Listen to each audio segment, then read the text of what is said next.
Assalamualaikum warahmatullahi wabarakatuh dan salam sejahtera.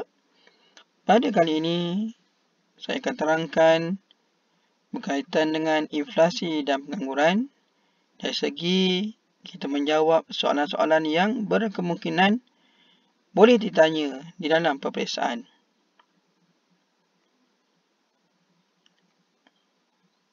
Okey, jadi kita teruskan. Jadual berikut menunjukkan data jumlah tenaga buruh, guna tenaga, indeks harga pengguna IHP, KDNK harga semasa dan KDNK harga mala, di mana tahun 2005 nilai IHP adalah 100, jadi tahun 2005 adalah tahun asas dari tahun 2011 hingga 2013 bagi Malaysia. Jadi kita dapati terdapat tenaga buruh, guna tenaga, KDNK semasa, KDNK benar dan juga indeks harga pengguna di dalam jadual dari tahun 2011 sehingga 2013.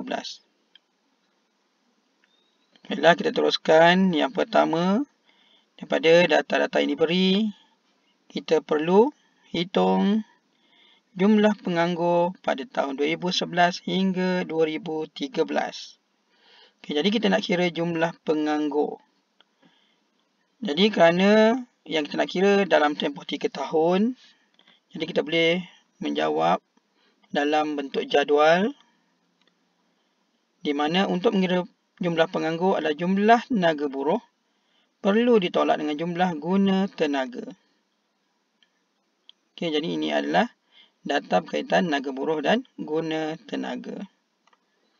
Jadi untuk 2011, tenaga buruh 12675.8 perlu ditolak dengan guna tenaga, jumlah guna tenaga 12284.4.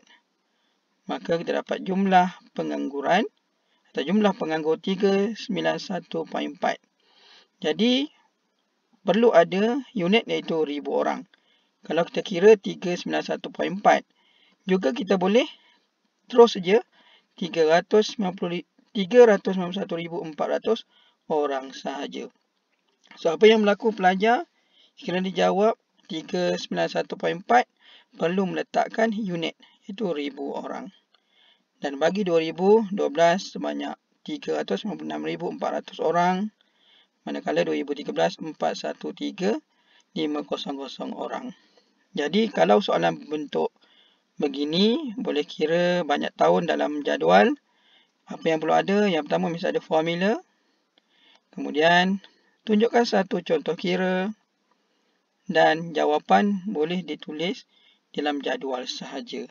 Dan jangan lupa unit, iaitu 1000 orang. Ini yang pertama, mengira jumlah penganggur.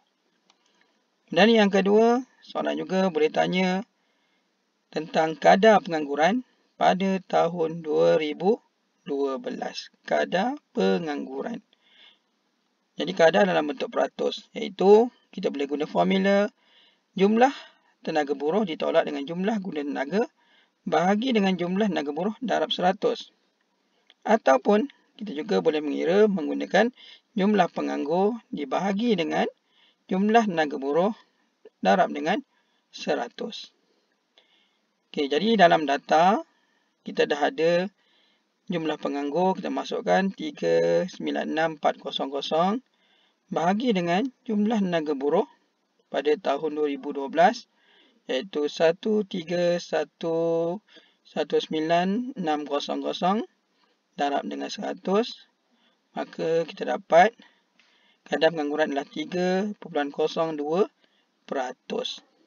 Jadi jangan lupa letakkan unit peratus. Dan sekiranya ada puluhan, kita ambil 2 titik berpuluhan. Okey, kemudian seterusnya kita juga soalan boleh tanya, adakah negara ini mencapai guna tenaga penuh? Jadi kerana kadar pengangguran dia kurang daripada 4%, maka Malaysia mencapai guna tenaga penuh pada tahun 2012. Okey, seterusnya soalan juga boleh tanya tentang mengira kadar pertumbuhan tenaga buruh dan kadar pertumbuhan guna tenaga pada tahun 2012. Jadi soalan ini fokus kepada nak mengira kadar pertumbuhan. Di mana bila nak kira kadar pertumbuhan, maksudnya tanda soal tu apa yang soalan nak. Macam dalam soalan ni minta kadar pertumbuhan tenaga buruh dan juga kadar pertumbuhan guna tenaga. Itu tanda soal bergantung pada soalan. Satu adalah merujuk kepada yang semasa dan kosong adalah tahun sebelumnya lah. Okey, jadi di sini satu yang semasa ditolak dengan yang tahun sebelumnya bahagi dengan yang tahun sebelumnya darab dengan 100. Jadi kita cuba kira kadar pertumbuhan tenaga buruh dahulu. Jadi formulanya tenaga buruh 1 iaitu tahun semasa ditolak dengan tenaga buruh kosong tahun sebelumnya bahagi dengan tenaga buruh tahun sebelumnya darab dengan 100. Okey, di mana satu merujuk pada untuk tahun semasa dan kosong adalah tahun sebelumnya. Jadi kita masukkan nilai untuk tenaga buruh tahun 2012 dan juga tahun 2011 adalah tahun sebelum kepada tahun 2012. Jadi 13119.6 tolak dengan 12675.8 bahagi dengan 12675.8 darab dengan 100. Maka kita dapatlah kadar pertumbuhan tenaga buruh adalah 3.50%. Okey, jadi seperti biasa jangan lupa letak peratus dan juga 2 titik perpuluhan. Jadi ini adalah kadar pertumbuhan tenaga buruh. Okey, macam mana pula nak kira kadar pertumbuhan guna tenaga? Dengan formula yang sama, cuma kita tukar je daripada tenaga buruh kepada guna tenaga.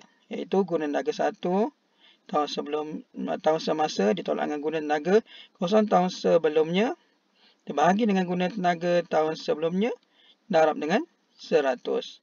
Jadi kita masukkan nilai tahun semasa dan juga tahun sebelumnya. Kita masukkan nilai guna tenaga tahun 2012 dan 2011. 12723.2 ditolak dengan 12284.4 bahagi dengan 12284.4 darab dengan 100. Maka kita dapat kadar pertumbuhan guna tenaga pada tahun 2012 adalah 3.57%. Jangan tinggal unit peratus dan juga 2 titik perpuluhan.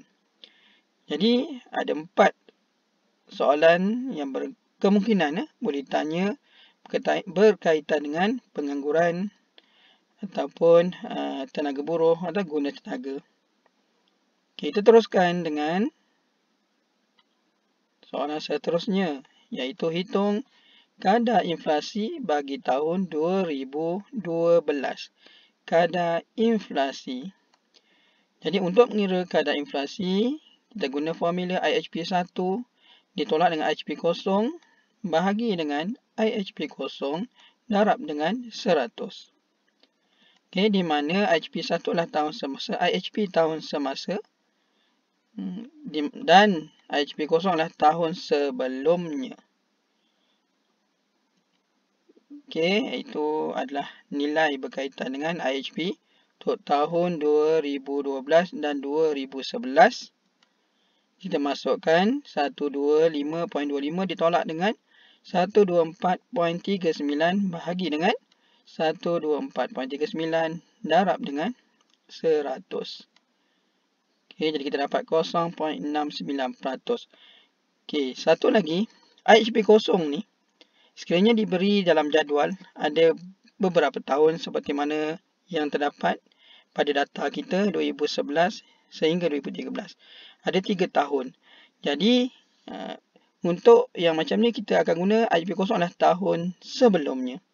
Tetapi sekiranya hanya diberi 2 tahun saja, satu yang tahun semasa, satu lagi yang tahun asas, barulah kita guna IHP kosong adalah tahun asas. Tapi untuk secara kebiasaannya adalah IHP kosong adalah tahun sebelumnya. Okey, seterusnya. Okey, jangan lupa juga peratus dan juga 2 titik perpuluhan. Sama seperti mana kita mengira dalam kes kadar pengangguran dan juga pertumbuhan ekonomi.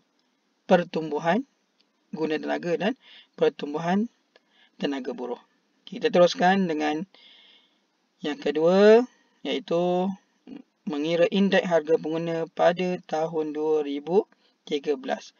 Jadi dalam jadual, kita tak dapat nilai indeks harga pengguna iaitu R. Kita nak cari nilai R. Okey, jadi kita nak guna apa? Kita akan menggunakan nilai yang ada di dalam jadual, iaitu telah diberi KDNK harga semasa dan juga KDNK harga benar. Jadi kita tahu macam mana nak kira KDNK benar, iaitu IHP kosong bahagi dengan IHP 1 darab dengan KDNK semasa. Okey. Di mana IHP kosong di sini adalah tahun asas. Ini berbeza dengan kadar inflasi. Kadar inflasi IHP kosong adalah tahun sebelumnya. Kecuali diberi hanya 2 tahun saja data, iaitu tahun semasa dan tahun asas. Maka baru kita gunakan tahun asas. Tetapi bagi mengira yang benar ataupun semasa ni, IHP kosong adalah wajib tahun asas. Jadi kita dah ada KDNK harga semasa dan KDNK harga benar. Kita masukkan KDNK harga benar 786, 526, IHP kosong 100. Dia ada diberi 2005 sama dengan 100, iaitu tahun asas. Bagi dengan IHP 1. Ini kita tak tahu lagi. Ini R yang kita nak cari. Darab dengan KDNK semasa 987675. Maka kita selesaikan. Kita dapat 98767500 bagi dengan 786526. Jadi kita dapat IHP 1 iaitu R sebanyak atau nilainya 125.57. Okey, jadi kita gunakan formula untuk mengira KDNK benar. Okey, untuk nilai IHP dia tak ada unit. Kita biarkan nilai dia 125.57. Baiklah, kita teruskan. Yang ketiga, untuk mengira indeks nilai wang ataupun INW bagi tahun 2011. Okey, untuk mengira INW, formulanya adalah IHP kosong bahagi dengan IHP 1 darab dengan 100. Okey, jadi di mana IHP kosong juga adalah tahun asas. IHP tahun asas wajib. Tahun asas. Jadi kita masukkan IHP kosong 100. Manakala IHP 1 adalah pada tahun 2011 lah. Iaitu 124.39 darab dengan 100. Jadi kita dapat 80.39. So apa yang ditunjukkan oleh nilai 80.39? Okey, untuk INW juga tiada unit. Okey.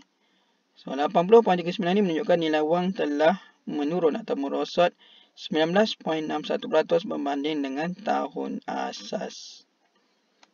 Okey, kemudian bagaimana untuk mengira KDNK benar pada tahun 2012? Okey, iaitu Q. Q. Jadi kita dah ada KDNK harga semasa, kita nak kira KDNK harga benar. Jadi masihlah kita menggunakan formula KDNK benar sama dengan IHP kosong bahagi dengan IHP 1 darab dengan KDNK semasa. Kadang-kadang dia tulis KDNK nominal. Sama je, nominal atau semasa. Jadi kita akan masukkan iaitu 100 IHP kosong bahagi dengan IHP 1 125.25. Jadi kita darablah dengan KDNK semasa 941237. Maka kita dapatlah nilai KDNK benar adalah sebanyak 751,486.63 juta. Jadi jangan tinggal RM dan juta. Jadi kita dapati KDNK benar adalah nilai dia lebih kecil berbanding dengan KDNK semasa. Seterusnya, Kalau tadi suruh kira KDNK benar, yang ni pula kita nak kira KDNK semasa. Dalam jadual kita nak cari iaitu nilai P lah pada tahun 2011. Ni formula nak cari KDNK semasa sama dengan IHP 1 bagi dengan IHP kosong darab dengan KDNK benar. Okay, KDNK benar. Jadi dia terbalik lah berbanding dengan yang kita nak kira pada KDNK benar. IHP kosong ke atas. Tapi untuk mengira KDNK semasa IHP kosong dekat bawah. Okay, jadi kita masukkan nilai. Itu 124.39 bagi dengan 100 darab dengan nilai KDNK benar iaitu 711,351. Maka kita dapatlah nilai KDNK semasa adalah 849.51 juta. Jadi jangan tinggal RM dan juta. Dan biarkan jawapan dalam 2 titik perpuluhan. Okey. Jadi masih lagi kita dapati di mana nilai KDNK semasa memang akan jadi lebih besar daripada KDNK benar. Okey, jadi ini adalah beberapa contoh soalan pengiraan iaitu kuantitatif berkaitan dengan inflasi dan juga pengangguran. Semoga video ini dapat membantu pelajar untuk menjawab soalan-soalan yang berkaitan sekiranya ada dalam soalan latihan ataupun peperiksaan. Sekian, terima kasih.